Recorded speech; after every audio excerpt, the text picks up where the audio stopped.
Hello aspirants, welcome to SB institute. SB ইনস্টিটিউটের YouTube চ্যানেলে তোমাদের সকলকে স্বাগত জানাই। আজকে আমরা তোমাদের জন্য এনেছি ইতিহাসের একটা টপিক। সেই টপিকে আমরা আজকে কি পড়বো দেখে নেওয়া যাক। 1857-এর মহাবিদ্রোহ ও তার পটভূমি, অর্থাৎ 1857-র মহাবিদ্রোহ তো আমরা পড়বই।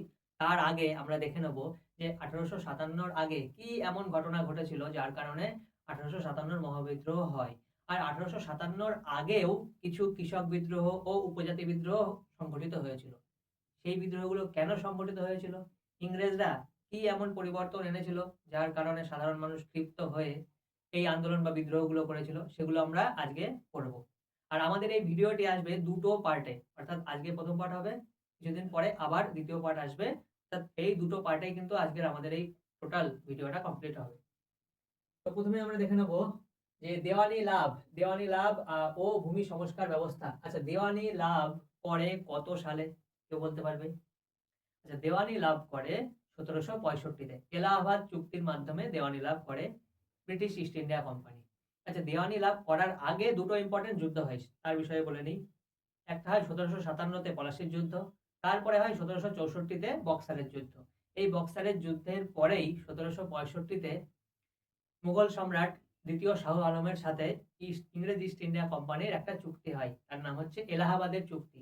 আর এই এলাহাবাদের চুক্তির মাধ্যমে কিন্তু ইস্ট ইন্ডিয়া কোম্পানি দেওয়ানি লাভ করে, অর্থাৎ বাংলা, বিহার ও উড়িষ্যার এরিয়াতে রাজস্ব আদায় করার অধিকার তারা পায়।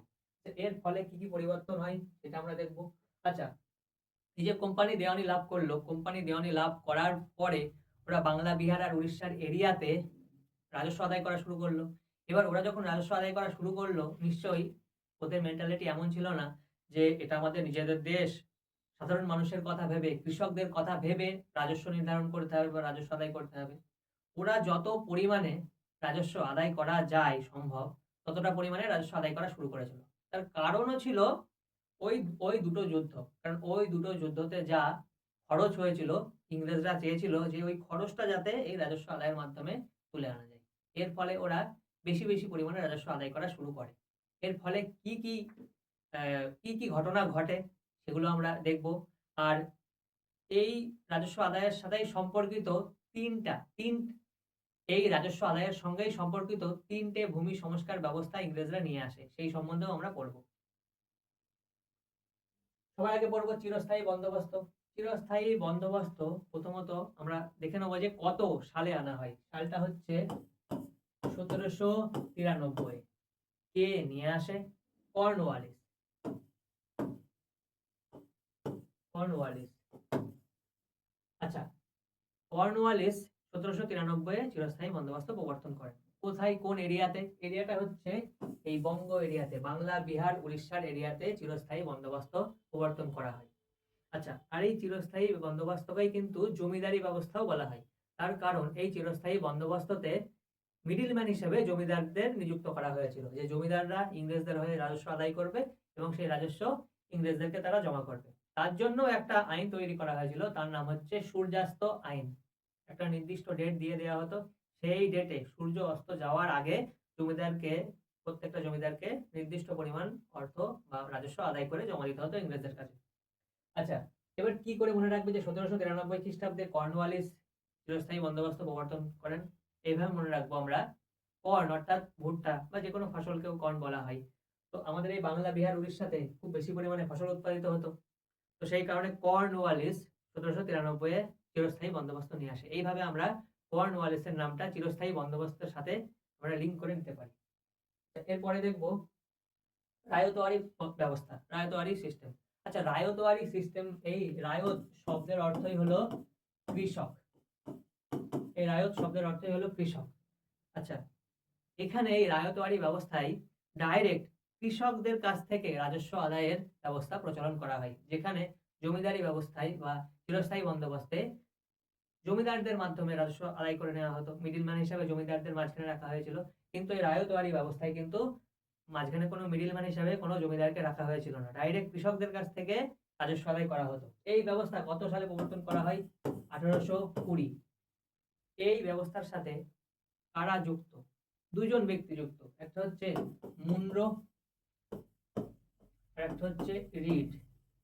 আচ্ছা, কিভাবে মনে রাখবো? যে রায়তওয়ারি ব্যবস্থার সাথে মুনরো আর রিড যুক্ত। তার আগে একটা জিনিস বলে দিই যে এই রায়তওয়ারি ব্যবস্থা দক্ষিণ ভারতে, স্পেসিফিক্যালি বলতে গেলে বোম্বে মাদ্রাজের এরিয়াতে কিন্তু প্রবর্তন করা হয়েছিল। আচ্ছা, এই রায়তওয়ারি ব্যবস্থার সাথে মুনরো আর রিড এই নাম দুটো যুক্ত কিভাবে পার্মানেন্টলি আমরা মনে রাখবো? রিড, রিড থেকে আমরা রোদ মনে রাখতে পারি। সাউথ ইন্ডিয়াতে, দক্ষিণ ভারতে রোদের উত্তাপ বেশি, কিংবা এরকম ভাবে দেখা যেতে পারে যে সূর্য ডাইরেক্টলি সেখানে সানলাইট, রোদ পড়ে ওখানে ডাইরেক্টলি। তো এইভাবে আমরা রিডটা মনে রাখতে পারি, রায়তওয়ারি ব্যবস্থার সাথে যুক্ত। আর মুনরো, সেখানে সূর্যের তাপ তো বেশি, উত্তাপ বেশি, কিন্তু রাতে চাঁদও তো ওঠে, মুনরো। এইভাবে আমরা মুনরো নামটা কিন্তু মনে রাখতে পারি। আচ্ছা, নেক্সট আমরা দেখবো মহলওয়ারি ব্যবস্থা। তো মহলওয়ারি ব্যবস্থা কত সালে প্রবর্তন করা হয়? সালটা হচ্ছে 1822। কারা প্রবর্তন করেন? মহলওয়ারি ব্যবস্থার সাথেও কিন্তু দুটো ব্যক্তি যুক্ত। একজনের নাম হচ্ছে হোল্ট ম্যাকেনজি,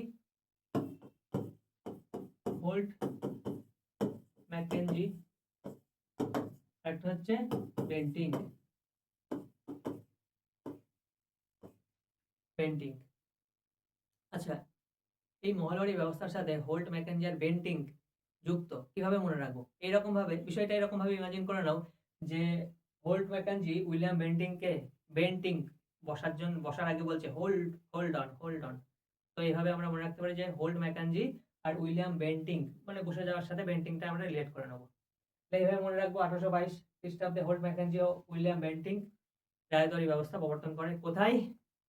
পাঞ্জাবের এরিয়াতে, পাঞ্জাব, ইউপি আর উত্তর মধ্যপ্রদেশের উপরের দিকের কিছুটা এরিয়াতে। আচ্ছা, এই যে মহলওয়ারি ব্যবস্থা পাঞ্জাব ও উত্তরপ্রদেশের এরিয়াতেই প্রবর্তন করা হয়েছিল, এইটা আমরা কিভাবে মনে রাখবো?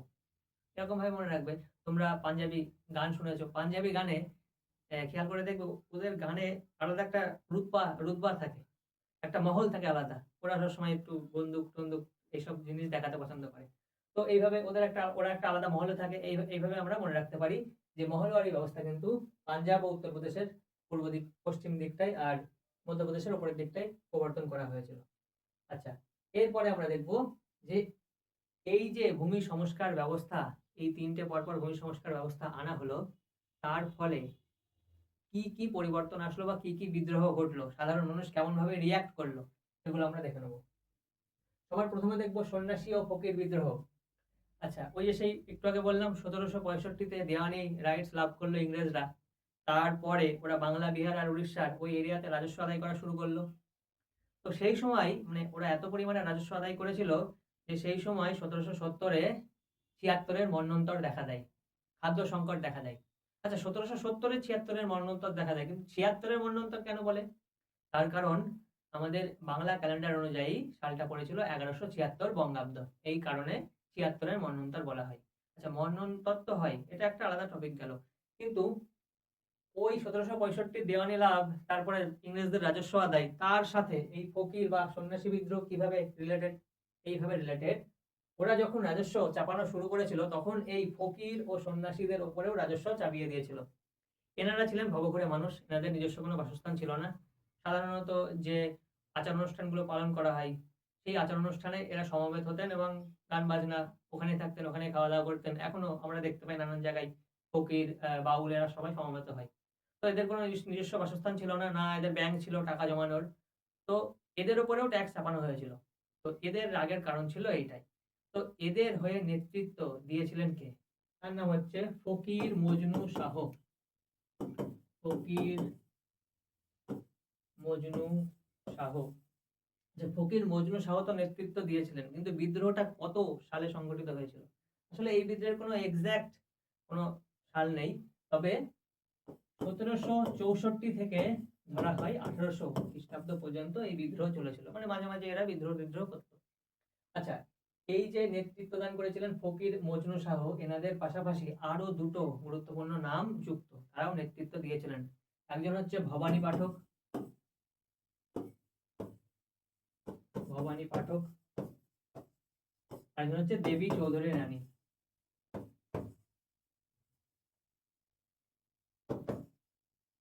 দেবী চৌধুরী রানী, এই নাম দুটো ভীষণ ইম্পর্টেন্ট, তোমরা অবশ্যই নোট ডাউন করে নেবে। আচ্ছা, এরপরে আমরা দেখব পাইক বিদ্রোহ বা পাইকা রেবেলিয়ন। আচ্ছা, সবার আগে আমরা জেনে নেবো যে পাইক কারা ছিল। পাইক কারা ছিল? উড়িষ্যাতে সেই সময় একটা রাজবংশ রাজত্ব করত, তার নাম হচ্ছে খুরদা। খুরদা রাজবংশের রাজত্ব উড়িষ্যাতে ছিল। তো ওই খুরদা রাজবংশের আন্ডারেই এই পাইকরা কাজ করত। পাইক একটা উপজাতি বা প্রজাতি বলা যেতে পারে। তো এদের কাজ কেমন ছিল, যুদ্ধের সময় এরা রাজাকে সাহায্য করত, এরা যুদ্ধে যেত। তো তার বদলে রাজা এদের কাছ থেকে কোনো ট্যাক্স নিত না। এরা যেই এরিয়াতে বসবাস করত বা যেই এরিয়াতে যেই জমির উপরে চাষাবাদ করত, তার জন্য রাজা ট্যাক্স নিত না। কিন্তু ওই যে দেওয়ানি রাইটস পাওয়ার পরে ইংরেজরা এদের উপরেও ট্যাক্স চাপাতে শুরু করে। যার ফলে এরা এক প্রকার রেগে যায় এবং বিদ্রোহে নামে। তো এদের হয়ে নেতৃত্ব কে দিয়েছিল? তিনি ছিলেন এই খুরদা রাজবংশেরই সেনাপতি। খুরদা রাজ্যেরই একটি সেনাপতি, নাম হচ্ছে বক্সী জগবন্ধু। বক্সী জগবন্ধু। বক্সী জগবন্ধু। আচ্ছা, এই পাইকা রিবেলিয়ন কত সালে সংগঠিত হয়েছিল? সালটা হচ্ছে 1817। আচ্ছা, এইবার কিভাবে আমরা মনে রাখবো যে এই পাইকা রিবেলিয়ন 1817 তে সংগঠিত হয়েছিল? আচ্ছা, তার আগে বলি, এই যে পরপর কিছু পরপর কিছু আর কি বিদ্রোহ, কৃষক বিদ্রোহ বা উপজাতি বিদ্রোহ, এদের সালগুলো প্রায় ভীষণ কাছাকাছি আর প্রায় সিমিলার সাউন্ডিং করে। তো এই কারণে ভীষণ কনফিউশন ক্রিয়েট হয় আমাদের মধ্যে। তো সেই সব কনফিউশন যাতে আমাদের ভেতরে ক্রিয়েট না হয়, তার জন্য আমি কিছু ট্রিক্স এর ব্যবহার করব। ট্রিক্স গুলো খুব ভালো করে শুনে নেবে, পার্মানেন্টলি ফিক্স হয়ে যাবে। আচ্ছা, 1817 তে এই পাইকা রিবেলিয়ন সংঘটিত হয়েছিল, কিভাবে মনে রাখবো? এই যে পাইপ থেকে আমরা পাইপ কথাটা বের করে আনবো। পাইপ কথাটা পাইপের মতো সাউন্ড করছে। তো এই যে পাইপ, আমরা যদি প্রত্যেকটা পাইপ আমরা এইভাবে সাজাই, এগুলোকে রো বলা হয় আর এগুলোকে কলাম বলা হয়। আমরা যদি এরকম ভাবে রো সাজাই, তাহলে আমরা শত শত রো বানাতে পারবো পাইপ দিয়ে, অর্থাৎ পাইপ দিয়ে। তাহলে এই পাইকারি বিদ্রোহ কত সালে সংগঠিত হয়েছিল? 1817। শত শত রো, 1817 মনে থাকবে, ইজিলি মনে থাকবে। নোট ডাউন করে নেবে, যদি প্রয়োজন পড়ে ট্রিক্স গুলোও লিখে নেবে। আচ্ছা, নেক্সট দেখবো ভিল বিদ্রোহ। আচ্ছা, ভিল বিদ্রোহ কত সালে সংগঠিত হয়েছিল সবার আগে জেনে নেবো। সালটা হচ্ছে 1818। 1818। আচ্ছা, 1818 সালটা ভিল বিদ্রোহের সাথে কানেক্টেড, কিভাবে মনে রাখবো একটু পরে আমরা দেখবো। তার আগে আরো কিছু ইনফরমেশন আমরা জেনে নেবো। আচ্ছা, এই যে ভিল বিদ্রোহ কোথায় সংঘটিত হয়েছিল? এই যে মধ্যপ্রদেশের এই এরিয়াটাতে, অবশ্য শুধু মধ্যপ্রদেশের এরিয়া না, কিছুটা গুজরাট, কিছুটা মহারাষ্ট্রের এরিয়াতেও এই বিদ্রোহটা ছড়িয়ে পড়েছিল। আর সেই সময় যেই প্রদেশটাতে এই বিদ্রোহ ছড়িয়ে পড়েছিল সেই প্রদেশের নাম ছিল খানদেশ। খানদেশ, ঠিক আছে, খানদেশ। আচ্ছা, এই বিদ্রোহতে নেতৃত্ব দান করে কারা? নেতৃত্ব দান করেন সেবারাম। সেবারাম। আর আরেকজন ব্যক্তিও নেতৃত্ব দান করেছিলেন, তার নাম হচ্ছে খাজা নায়েক। আচ্ছা, এইবার এই যে ইনফরমেশন গুলো আমরা কিভাবে একদম পার্মানেন্টলি মনে রাখবো? 1818 তে ভিল বিদ্রোহ সংঘটিত হয়েছিল। তার আগে একটা ছোট একটা স্টোরি আমরা মাথায় রাখবো। ইমাজিন করে নাও যে ইংরেজরা রাম সেবা দেবে, সেবা রাম, রাম সেবা দেবে, এই জন্য অ্যানাউন্স করেছে। তো সেই রাম সেবাতে সবাই গিয়েছে এবং তাদের বলা হয়েছে যে খাজা খেতে দেওয়া হবে, রাম সেবা দেওয়া হবে, কিন্তু তার পাশাপাশি খাজা খেতে দেওয়া হবে। তো খাজার জন্য শুধু 18 টাকা দিতে হবে। তো সবাই রাজি হয়েছে, সবাই রাম সেবাতে সবাই খাবার খাবার মানে খাবার খেয়ে নেওয়ার পরে বিল মিসপ্রিন্ট হয়ে চলে এসছে 1818। বিল থেকে ভিল, ভুল বিল এসেছে। ভিল বিদ্রোহ, ভুল বিল কত এসেছে? 1818। শুধু 18 টাকা আসার কথা ছিল, এসেছে 1818, অর্থাৎ 1818 খ্রিস্টাব্দে ভিল বিদ্রোহ সংঘটিত হয়েছিল। কোথায়? খানদেশ। রাম সেবা দেওয়ার রাম সেবাতে সন্দেশও খাওয়ানো হয়েছিল। সেবা রাম সেবা দেওয়া হবে, খাজা খাওয়ানো হবে। প্রত্যেকটা ইনফরমেশন মুখস্থ হয়ে যাবে। নেক্সট দেখে নেবো পাগলপন্থী আন্দোলন। আচ্ছা, পাগলপন্থী আন্দোলন কত খ্রিস্টাব্দে সংগঠিত হয়েছিল সবার আগে বলে দিই। পাগলপন্থীতেই দেখো, প প দুবার আসছে, প প 25, 1825। এইভাবে আমরা মনে রাখতে পারবো 1825 সালটা। আচ্ছা, এই বিদ্রোহটা কোন এরিয়াতে সংগঠিত হয়েছিল? ময়মনসিংহের এরিয়াতে, বর্তমানে বাংলাদেশের মধ্যে পড়ে ময়মনসিংহ এরিয়াতে পাগলপন্থী বিদ্রোহ দেখা গিয়েছিল। এই বিদ্রোহের সাথে কারা যুক্ত ছিলেন, নেতৃত্ব কারা দিয়েছিলেন? তাদের নাম হচ্ছে করিম শাহ, করিম শাহ আর হচ্ছে টিপু শাহ। আচ্ছা, এই টিপু শাহ করিম শাহরই ছেলে ছিলেন। করিম শাহ যুদ্ধ করতে করতে মারা যান। তো তার জায়গায় টিপু শাহ আন্দোলনটাকে এগিয়ে নিয়ে যান। আচ্ছা, এই ইনফরমেশন গুলো মনে থাকবে। অবশ্য এই পাগলপন্থী আন্দোলন বা বিদ্রোহ কোন এরিয়াতে সংঘটিত হয়েছিল সেই জায়গা থেকে কিন্তু খুব প্রশ্ন আসে, ময়মনসিংহ মনে রাখতে হবে। নেক্সট দেখবো অহোম বিদ্রোহ। আচ্ছা, অহোম কিংডমের ব্যাপারে তোমরা শুনেছো, পড়েছো হয়তো, যে এই সময় ভারতে মুঘল সাম্রাজ্য আমাদের দিল্লিতে সারা ভারতবর্ষতে সাম্রাজ্য বিস্তার করেছিল। তো অহোম কিংডম এই নর্থ ইস্টের দিকে অহোম কিংডমটা সেই সময় রাজত্ব বিস্তার করেছিল। সেই সময় মুঘলরাও আর কি আক্রমণ করেছিল অহোম কিংডমকে, কিন্তু অহোম কিংডমকে হারাতে পেরেছিল না। আচ্ছা, এবার অহোম কিংডম কত, অহোম কিংডমের যে অহোম বিদ্রোহটা কত সালে সংঘটিত হয়েছিল? সালটা হচ্ছে 1828। আচ্ছা, এই বিদ্রোহের নেতৃত্ব কে দিয়েছিলেন? তার নাম হচ্ছে গোমধর কনওয়ার। গোমধর কনওয়ার। আচ্ছা, কিভাবে মনে রাখবো? অহোম বিদ্রোহের নেতা ছিলেন গোমধর কানওয়ার। আচ্ছা, অহোম সংস্কৃত শব্দ, তার বাংলা মানে হচ্ছে অহোম, আমি। তো গোমধর কানওয়ার এইভাবে বলছেন যে দেখ তো কন হু ইয়ার, মে কন হু ইয়ার, কনওয়ার, গোমধর কনওয়ার। আমরা এইভাবে মনে রাখতে পারি অহোম বিদ্রোহের নেতা ছিলেন গোমধর কনওয়ার। সালটা মুখস্থ করে নেবে, এর জন্য কোনো ট্রিক নেই। নেক্সট আমরা দেখবো কোল বিদ্রোহ। আচ্ছা, কোল বিদ্রোহ কত সালে সংঘটিত হয়েছিল? সালটা আগে বলে নিই। কোল বিদ্রোহ সাল ধরা হয় 1831 থেকে 1832। আচ্ছা, এই কোল বিদ্রোহের সাথে যুক্ত ব্যক্তিদের নাম দেখে নেবো, কারা নেতৃত্ব দান করেছিলেন। তাদের নাম হচ্ছে বুদ্ধ ভগত, আর জোয়া ভগত। আচ্ছা, এই যে নামগুলো যুক্ত কোল বিদ্রোহের সাথে, কিভাবে আমরা পার্মানেন্টলি একদম মনে রাখবো? আচ্ছা, তোমরা ভগৎ সিং এর নাম তোমরা অবশ্যই সবাই শুনেছো। ভগৎ সিং পরবর্তীকালে জাতীয়তাবাদী আন্দোলনের সাথে যুক্ত হবেন। তো তিনি তো জাতীয়তাবাদী আন্দোলনের সাথে যুক্ত ছিলেন, কিন্তু তিনি ছোটবেলায়, তিনি যখন ছোট ছিলেন নিশ্চয়ই তিনিও মায়ের কোলে থাকতেন। তো এইভাবে আমরা ভগৎ সিং এর নামটাকে এখানে ব্যবহার করতে পারি। যে কোল বিদ্রোহ, ভগৎ সিং, সেই ভগৎ সিং থেকেই আমরা বুদ্ধ ভগত আর জোয়া ভগতের নামটা আমরা লিঙ্ক করে নিতে পারি। আর 1831 থেকে 32 সালে বিদ্রোহটা সংঘটিত হয়েছিল, এইটা কিভাবে মনে রাখবো? তোমরা হয়তো সবাই জানো যে 1931 কিন্তু ভগৎ সিংকে ফাঁসি দেওয়া হয়েছিল। তো সেইভাবে আমরা 1831 1931 রিলেট করে নিতে পারি, কানেক্ট করে নিতে পারি। তো এইভাবে আমরা কোল বিদ্রোহের নেতা সাল আমরা পার্মানেন্টলি মুখস্থ রাখতে পারি। নেক্সট, আচ্ছা, কোল বিদ্রোহটা সংঘটিত হয়েছিল কোন এরিয়াতে? এটার জন্য ঠিক আছে, ছোট নাগপুরের এরিয়াতে কোল বিদ্রোহ সংঘটিত হয়েছিল। ছোট বেলায় ভগৎ সিং ছোট ছিলেন, তখন মায়ের কোলে বসতেন। এইভাবে ছোট নাগপুর নামটা মুখস্থ রাখতে পারবে। রাঁচি নামটাও কিন্তু যুক্ত কোল বিদ্রোহের সাথে। নেক্সট, সাঁওতাল বিদ্রোহ। সাঁওতাল বিদ্রোহ সম্পর্কে তোমরা সবাই হয়তো জানো। সাঁওতাল বিদ্রোহের সালটা ছিল কত? 1855 থেকে 56। আচ্ছা, সাঁওতাল বিদ্রোহের নেতা কারা ছিলেন তোমরা সবাই জানো, যে সেদু আর কানু মুর্মু। আচ্ছা, আর এই সাঁওতাল বিদ্রোহটা সংঘটিত হয়েছিল কোন এরিয়াতে? এরিয়াটা হচ্ছে রাজমহল হিল, রাজমহল পাহাড়। এই এরিয়াতে রাজমহল পাহাড়। আচ্ছা, এই রাজমহল পাহাড় বা এই সাঁওতাল বিদ্রোহের সাথে একটা ইম্পর্টেন্ট একটা ফ্রেজ যুক্ত আছে, সেটা হচ্ছে দামিন ই কোহো। দামিন ই কোহো নামে একটা এরিয়া নির্দিষ্ট করে দেওয়া হয়েছিল 1832-এ সেই সাঁওতালদের জন্য। কিন্তু পরবর্তীতে ওই এরিয়াতেও ইংরেজরা ট্যাক্স বা রাজস্ব আদায় করা শুরু করে, যার ফলে সাঁওতালরা বিদ্রোহ করে 1855-56-তে। আচ্ছা, এ- এবার আমরা এবার আমরা কিছু কোশ্চেন দেখে নেবো, যা পড়ানো হলো এতক্ষণ তার উপরেই কোশ্চেনগুলো থাকবে। তোমরা ভিডিও পজ করে প্রথমে অ্যান্সার দেওয়ার চেষ্টা করবে, তারপরে তো আমি অ্যান্সার বলেই দেবো। প্রথম প্রশ্ন দেখে নেবো, এলাহাবাদের চুক্তি 1765-র মাধ্যমে মুঘল সম্রাট দ্বিতীয় শাহ আলম ব্রিটিশদের কোন অঞ্চলের দেওয়ানির রাইটস প্রদান করেছিলেন? ভীষণ ইম্পর্টেন্ট একটা কোশ্চেন, তোমরা পজ করে অ্যান্সার দেওয়ার চেষ্টা করো। তোমরা নিশ্চয়ই অ্যান্সার দিয়েছো। অ্যান্সারটা হচ্ছে বাংলা, বিহার ও Orissa, option B correct answer. Next question, Alexander Reed ও থমাস মুনরো প্রধানত কোন ভূমি রাজস্ব ব্যবস্থার সাথে যুক্ত ছিলেন? মনে করো, রিড বেশি রোদ পড়ে কোথায়? সাউথ ইন্ডিয়াতে। সাউথ ইন্ডিয়াতে কোন ব্যবস্থা চালু করা হয়েছিল?